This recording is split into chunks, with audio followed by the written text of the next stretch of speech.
Bonjour à tous, bienvenue dans cette vidéo. Aujourd'hui, j'aimerais vous présenter une crypto-monnaie que je trouve intéressante. Donc, il s'agit de la crypto-monnaie Aurora. Personnellement, c'est une crypto-monnaie que je possède. C'est une crypto-monnaie à laquelle je viens tout juste de recharger mes bags.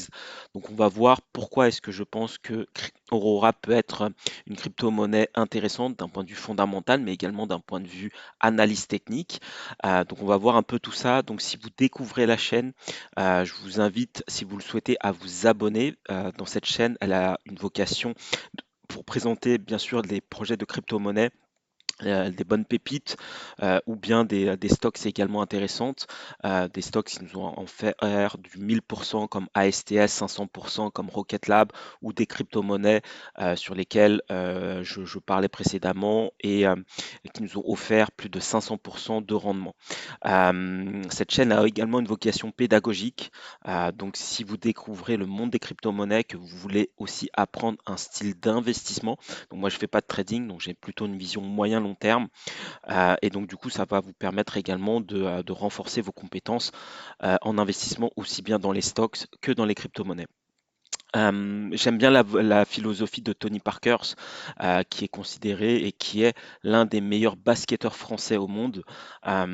Lui, dans sa philosophie, ce qu'il racontait, c'est que plus jeune, il regardait des cassettes vidéo, à l'époque c'était des cassettes vidéo, de son idole Michael Jordan, et qui fait que pendant des heures et des heures, il cherchait à comprendre, à modéliser son idole. Et ce qui fait que du coup, il voulait reproduire cela en match. Et en fait, dans l'investissement, c'est un peu la même philosophie. Si vous souhaitez vous améliorer, si vous souhaitez devenir meilleur en investissement, vous devez vous aussi vous inspirer des meilleurs. Et qu'est-ce que c'est que s'inspirer des meilleurs? C'est de comprendre leur philosophie d'investissement, leur psychologie également. Pourquoi ils rentrent dans telle ou telle position? Qu'est-ce qui fait qu'ils sortent de telle ou telle position? Donc c'est un peu tout ça que j'analyse également dans la chaîne.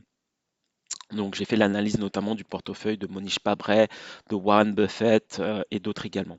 Voilà, donc je vous inviterai à regarder tout ça tranquillement. Donc je vous propose de rentrer dans le vif du sujet. Donc alors Aurora c'est quoi? Donc ce qui est à noter par rapport à Aurora, donc c'est une crypto-monnaie qui évolue notamment dans l'écosystème de NIR Protocol. J'aime beaucoup l'écosystème de NIR Protocol. En tout cas, j'ai des croyances fortes là-dessus. Pourquoi? Parce que NIR Protocol, on le verra tout à l'heure, on peut le voir même tout de suite maintenant. C'est une blockchain qui s'est positionné en tant que Layers One dans l'IA. Et donc du coup, si on regarde un peu ce qu'ils nous font au niveau du site internet, donc effectivement, l'IA a connu un engouement très fort ces dernières années. Et moi, je pense que NIR saura potentiellement tirer son épingle du jeu, puisque elle a choisi un positionnement quand même qui a de la mûre, qui a du potentiel. Et du coup, dans ma réflexion, puisque je possède aussi du NIR, dans ma réflexion, donc on verra ça tout à l'heure également, dans ma réflexion, c'est vraiment de me dire que si NIR évolue, sans doute que les crypto-monnaies qui sont rattachées à NIR Protocol directement peuvent bénéficier d'une accélération à un moment donné ou un autre. Évidemment, l'objectif, c'est pas d'investir dans tout et n'importe quoi. C'est important de regarder les bons fondamentaux, de regarder également une bonne analyse technique. Donc moi, ce que je vous invite, hein, encore une fois, ce style d'investissement n'est pas fait pour tout le monde, puisqu'elle nécessite quand même une capacité aussi à gérer vos émotions. Ça, c'est la première chose. Aussi bien la montée. Est-ce que, par exemple, si je vous prends Solana ou autre, hein, ça peut être le Bitcoin, même prenons Bitcoin. euh, si on va sur le Bitcoin, supposons que certaines personnes étaient là, ils sont rentrés quelque part par là, etc., etc., et ils n'ont pas vendu. Donc ils ont connu toute cette baisse-là, cette baisse-là. Et là, actuellement, ils sont à peine, entre guillemets, en gain. Bon, bah, c'est pas mal quand même de 44%, mais ils ont attendu 2021 pour se faire, entre guillemets, que 41%. Là où, si vous aviez eu une stratégie de prise de profit raisonnable, vous n'aviez pas cédé à la cupidité, et que vous aviez acheté dans des zones, on va dire, où c'était relativement plat, bon, bah, ça nous offre des rendements plus importants. Au plus bas, c'est du 400%, etc. Donc vraiment, dans ce style d'investissement, c'est vraiment une capacité de gérer vos émotions, de gérer votre risque, de gérer la taille de vos positions. Moi, je dis souvent, l'important, c'est de bien, d'avoir des tailles de positions qui font que vous pouvez bien dormir la nuit, quoi qu'il se passe, que vous n'êtes pas soumis au marché. C'est pas le marché qui vous drive, mais c'est vous qui pilotez vos investissements. Et donc ça, c'est également très très important. Donc voilà, de bien gérer votre risque. Donc ce style d'investissement qui est notamment sur Aurora, on le verra tout à l'heure, donc on peut le regarder même là. Aurora, c'est quand même une crypto-monnaie qui est très faiblement capitalisée et donc qui peut être également offrir des rendements très importants. Il faut noter que si vous cherchez du x10, même plus, vous avez plus de chances, si c'est bien fait, encore une fois, d'aller le faire, notamment dans des crypto-monnaies avec des fondamentaux intéressants, mais beaucoup plus volatiles. Donc plus volatile, c'est quoi? C'est des crypto-monnaies qui sont inférieures à 500 millions de market cap, voire même inférieures à 250 millions de market cap. Pourquoi? Parce que là, je vous reprends même l'exemple de Bitcoin. Quand vous allez par exemple, si le Bitcoin, vous dites, tiens, je découvre la crypto-monnaie, etc., c'est super, la crypto, tout le monde en parle dans les journaux, vous avez même BlackRock, Fidelity, etc., qui investissent, waouh, Bitcoin, tout le monde dit, Bitcoin, ça va aller à 200 000, etc. Ok, super, vous découvrez le secteur de la crypto-monnaie, Bitcoin, actuellement, c'est 92 500 et quelques, et donc, du coup, vous dites, ça, tout le monde dit to the moon, Bitcoin, c'est 200 000. Bah, 200 000, c'est entre guillemets que 115% de croissance. C'est très bien, hein, c'est des rendements qui sont excellents, mais néanmoins, à mon sens, on va dans la crypto-monnaie, à mon avis, on va chercher potentiellement de rendements un peu plus intéressants. Sinon, c'est plus intéressant que si vous cherchez moins de volatilité, plus de sécurité, auquel cas, il faut, à mon sens, aller investir dans des ETF, du CAC 40, du S&P 500, etc., où là, vous avez moins de rendement, mais entre guillemets, moins de volatilité également. Mais si vous prenez une petite portion de vos investissements, puisque encore une fois, là, c'est vraiment du money management, c'est de ne pas prendre tous vos économies ou quoi que ce soit, de tout mettre sur la crypto-monnaie. C'est extrêmement volatile et donc c'est également une capacité à gérer aussi votre risque. Donc, pour revenir là-dessus, donc ici, même si Bitcoin, vous allez faire 200 000, bah, entre guillemets, ce n'est que un x2. Pourquoi? Parce que Bitcoin, actuellement, c'est une capitalisation de 1,84 trilliards de dollars.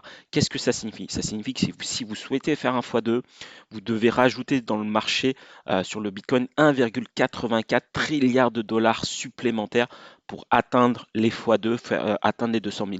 Est-ce qu'on va y arriver? Sans doute, peut-être, l'avenir nous le dira. Déjà, il y a des paliers intermédiaires, le palier des 100 000, des 120 000, des 150 000. Mais pour faire un x2 à ce prix-là, c'est 1,84 trilliards de dollars supplémentaires. Là où Aurora, pour faire un x2 actuellement, bah, c'est beaucoup moins. Vous rajoutez 82 000 millions supplémentaires et entre guillemets, vous faites votre x2.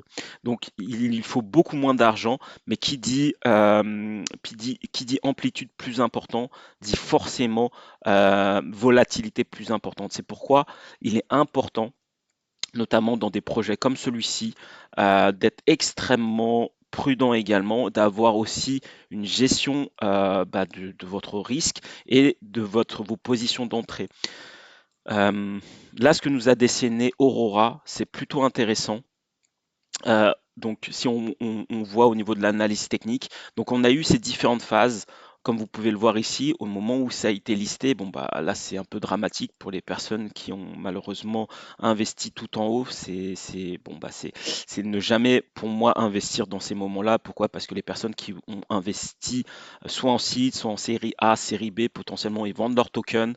Et donc du coup, bon bah ça fait les chuter les prix. Il faut attendre que ces ventures arrêtent de vendre. Donc attendre de nouveau ces phases-là, des phases plutôt de latéralisation. Mais le marché connaîtra toujours ces phases-là. Une phase de baisse. Donc sur ça, ce n'est pas du tout le moment d'investir. Euh, et après, hop, euh, je me mets là-dessus. Le marché connaîtra toujours aussi une autre phase à un moment donné ou un autre, une phase de latéralisation, comme ce qu'on a eu là. Hop, une phase de latéralisation et à un moment donné ou un autre, ça peut être ici, ça peut être là, etc. Vous allez, euh, si le projet évolue dans le bon sens, évidemment, hein, euh, il y a toujours un risque, mais si le projet évolue dans le bon sens, potentiellement, on pourrait se connaître une phase d'accélération de nouveau. Ça ne veut pas dire que forcément on va aller plus haut que hop, ça. Alors, j'efface tout ça, qu'on va aller plus haut que les 14 dollars qu'on a vu tout à l'heure, mais au moins d'avoir une nouvelle phase d'accélération. C'est un peu je donne souvent cet exemple de Solana. Solana, c'est donc, vous avez eu cette phase de latéralisation ici, une grosse phase d'accélération. Donc, c'est ce type de mouvement qu'il faut aller chercher pour prendre des profits à la montée. Une phase de baisse, là, c'est pas du tout le moment de rentrer. Une phase de latéralisation, donc ici, elle correspond à ce qu'on appelle la capitulation par le prix, une capitulation par le temps. Pourquoi? Parce que les personnes qui ont investi tout en haut, ils voient leur prix baisser, etc., etc. Et donc, du coup, bon, bah, c'est très dur pour eux et c'est d'autant plus dur pour eux de holder la position lorsque ça va faire depuis juin 2022 jusqu'à septembre 2023, donc plus d'un an et quelques pour pouvoir avoir une nouvelle phase d'accélération. Et je m'en souviens très bien, moi je m'étais positionné ici, à ce moment-là, tout le monde disait, en tout cas une grande partie des personnes disaient Solana c'est mort, ils vous expliquaient par A plus B que Solana ça sert à rien, Solana c'est fini, etc., rien du tout. Solana, ça a connu à ce niveau-là, si par rapport à ma position, bon bah c'est 1000% de croissance. Moi j'ai pris mes profits à la montée, donc moi je suis très content de cette position. Mais tout ça pour vous dire que le marché connaît ses cycles. Une phase d'accélération, une phase de baisse, une phase de consolidation. C'est là qu'il faut investir si vous êtes un investisseur sur la durée, évidemment pas sur n'importe quoi, sur des projets qui ont quand même des fondamentaux et potentiellement de l'avenir. Et ensuite, si le marché reprend, bon bah du coup prendre de nouveau ces phases d'accélération. Et Aurora, à mon avis, est assez corrélé à NIR Protocol. Donc on va le voir tout de suite. Si je me remets là-dessus. Hop. Aurora, donc comme vous pouvez voir, même si pour l'instant, moi je le considère encore comme une phase de latéralisation ici, si vous avez eu la chance d'être rentré là, bon bah Aurora, ça vous a offert à son plus haut. Si je prends la mèche, c'est 1600, si je prends sans la mèche, c'est 1000, déjà 1000% de croissance. Donc moi personnellement, j'ai rechargé mes bags ici. Encore une fois, ça ne veut pas dire que c'est ce que vous devez faire. Moi, c'est mes propres convictions que je partage. C'est à vous de faire également votre propre opinion, vos propres analyses. C'est important de pouvoir avoir des convictions fortes, notamment quand on est investisseur. Autant quand vous êtes trader, bon, la conviction, elle n'est pas si importante que ça sur la durée. Mais en tant qu'investisseur, il est important aussi de savoir tenir ses positions. La qualité première, quoi qu'on en dise, c'est quand même la patience. Là, ici, ce que ça nous a fait quelque chose de quand même assez sympa, puisque si je prends avec toute la mèche, tout le mouvement, on est venu parfaitement chercher le retracement des 0,886 de Fibonacci. Fibonacci est un outil intéressant qui vous permet notamment de rationaliser vos positions d'entrée. Lorsque dans les crypto-monnaies, qui est un secteur quand même très volatile, généralement on va toujours venir rechercher ces niveaux-là, soit au moins du 0,618, 0,786, et généralement dans les crypto-monnaies, on vient chercher les 0,886. Évidemment, on peut aller chercher plus bas, ça va, encore une fois, c'est le Bitcoin qui fait la loi dans le secteur des crypto-monnaies, mais de ce que ça nous dessine par rapport à la tendance actuelle du Bitcoin, par rapport à la tendance de NIR, puisque Aurora, encore une fois, est corrélé intrinsèquement à NIR Protocol. Moi, personnellement, j'en ai. Je ne les ai pas vendus, puisque j'ai une conviction, bon, bah, c'est la mienne, que NIR peut aller nous chercher potentiellement un nouvel ATH. Donc ça, c'est ma conviction. Ça ne veut pas dire, encore une fois, que le marché va nous le faire, mais par rapport à ce que je me dis, par rapport aux développeurs de NIR, si je regarde un peu NIR, qu'est-ce que ça nous donne ici? Voilà, comme vous pouvez voir, les fondamentaux sont excellents, le social développement sont excellents. Pour moi, c'est des éléments qui sont importants. Pourquoi? Parce que, en tout cas, NIR est connu pour faire des développements quand même assez intéressants. Donc, il bulle très fort là-dessus. Et ce qui est intéressant dans les crypto-monnaies, c'est également l'engouement social. Et là, vous avez la note maximum. Donc, c'est quand même plein d'éléments qui me font dire que potentiellement, encore une fois, ça ne veut pas dire que ça sera le cas, mais que NIR pourrait aller nous chercher un nouvel ATH. Donc moi, c'est ma conviction personnelle, donc je les ai pas vendus. Sans doute que je prendrai mes profits un peu plus haut. Donc on verra bien selon ce que le marché dessinera, ce que fera également le Bitcoin, puisque le marché est assez corrélé au Bitcoin, donc on verra bien. Mais en tout cas, si la dynamique continue, donc NIR, c'est quand même de son plus bas à son plus haut, je vous le prends bien parce que, hop, tac, tac, tac, pour que vous puissiez bien voir. Hop, si je prends le plus bas à ce niveau-là, jusqu'à son plus haut, bah, c'est du 891%. Donc c'est quand même beaucoup mieux que Bitcoin, 2 fois mieux. Donc pour l'instant, pour moi, il n'y a pas photo. Donc on verra bien pour NIR. Et notamment pour Aurora. Donc quand je regarde un peu le fondamental d'Aurora, donc Aurora, donc comme je vous le disais, donc ça vise notamment à améliorer l'expérience des développeurs et notamment des utilisateurs Ethereum. Donc ça c'est quand même un point intéressant. Donc pour résumer, hein, vraiment, ça va servir notamment de pont, on va dire ça comme ça, avec les applications Ethereum. Pour permettre notamment des transactions moins chères, plus rapides et également ce qu'ils veulent, c'est que de rendre également cela plus écologique, puisque c'est dans l'air du temps également. Voilà, donc du coup, il y a quand même beaucoup d'éléments favorables, donc je vous inviterai à regarder ce que fait Aurora de manière beaucoup plus détaillée. Donc vous pouvez aller regarder un peu ce que fait Aurora, ça nous sert comme un peu de bridge avec Ethereum. Donc je pense que Ethereum a de l'avenir, NIR a de l'avenir. Donc je pense que fondamentalement ça peut être intéressant. Maintenant, comme je vous disais, le market cap est assez faible, c'est assez intéressant également. Vous avez des ventures également plutôt connus, même bien connus, comme Dragonfly, Pantera, qui sont connus également et généralement ils investissent dans des projets relativement bons, généralement. Donc Aurora en fait partie, donc ça c'est plutôt intéressant. Si on va regarder un peu au niveau, comme on a vu, très bon projet. Comme je vous disais, moi personnellement, j'en ai. Aurora, donc on va regarder Aurora. Forcément, en termes de fondamentaux, on est beaucoup moins. Bon, ça c'est comme ça. Après, si on regarde un peu plus bas, ce qu'on voit ici, c'est qu'on voit que l'inflation, la grosse inflation, est partie. Donc ça, c'est quand même un point qui est pour moi indispensable à regarder si vous investissez ici. Donc ça doit correspondre à la baisse qu'on a eue. Je vous mets ça. Donc là, ici, c'était 2022. Et effectivement, ici, vous avez une grosse phase de dilution de tokens. Et donc, forcément, bon, bah, la grosse phase est passée. Il en reste encore un peu. Mais je pense que dans un moyen terme, ça peut nous offrir des rendements plus importants. Donc, les private round, eux, ont investi à 0,13.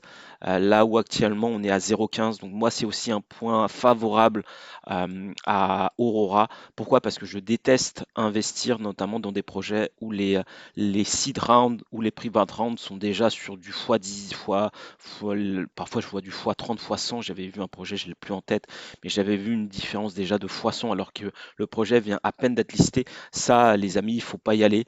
Il faut viser ce type de projet idéalement, à mon sens, des market cap relativement mesurés si vous cherchez de l'amplitude, des fondamentaux intéressants et donc une inflation quand même déjà bien maîtrisée et surtout également un prix d'entrée proche de ce qu'ont fait les personnes en private round. Donc les private rounds, ce sont ces personnes-là.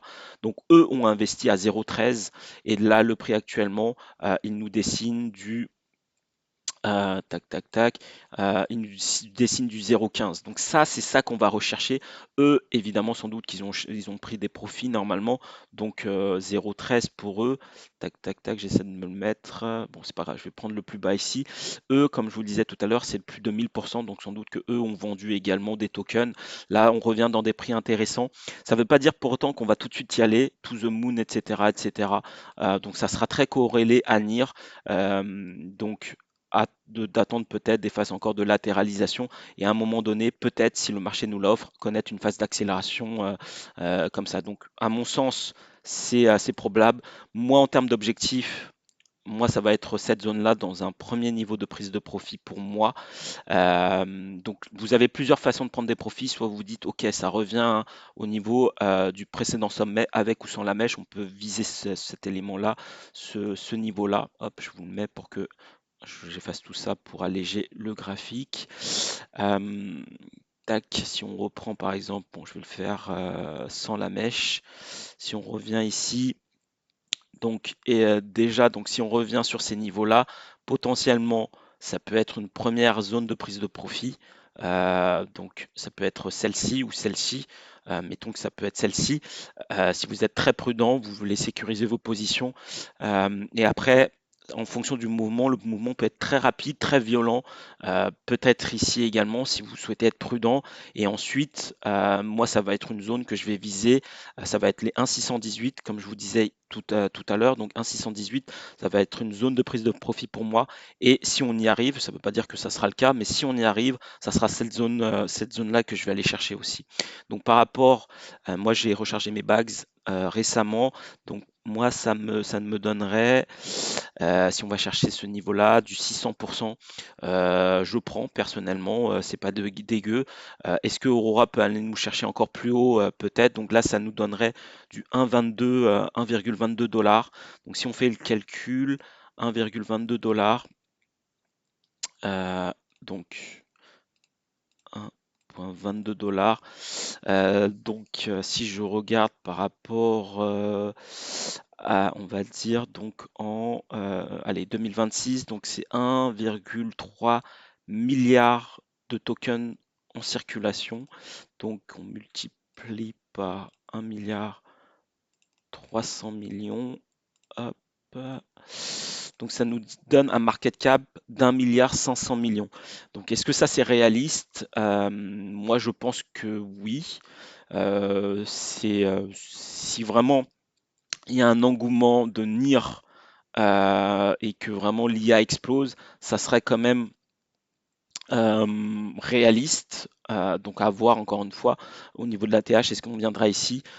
Si vous souhaitez vraiment être prudent, sécuriser quand même vos positions. En tout cas, si Aurora vous intéresse, d'en prendre un peu ici, d'en prendre un peu là. Et également, quand on revient chercher l'extension de 1,618 et si par rapport à ce niveau-là où le prix a été un peu travaillé, euh, voilà. Donc pour moi, ça serait ces zones-là que je vais aller chercher dans un premier temps. Donc voilà, donc moi personnellement c'est un projet qui m'intéresse, tout comme NIR, encore une fois je crois en son potentiel. Donc on verra ce que ça nous fait, on verra ce que ça nous dessine. Ce qui est bien sur NIR Protocol également, c'est qu'on a un market cap et une FDV qui sont complètement équivalents, donc on n'aura plus de dilution de tokens. Donc NIR également est un projet, moi personnellement je les ai pas vendus. Donc je vais voir qu'est-ce que ça va nous donner, si on va pouvoir chercher un nouvel ATH ou pas. Voilà, donc je pense avoir fait le tour. En tout cas, les amis, je vous remercie beaucoup d'avoir regardé cette vidéo. N'hésitez pas à liker la vidéo, ça récompense le travail fourni. Et je vous dis à très bientôt. Au revoir.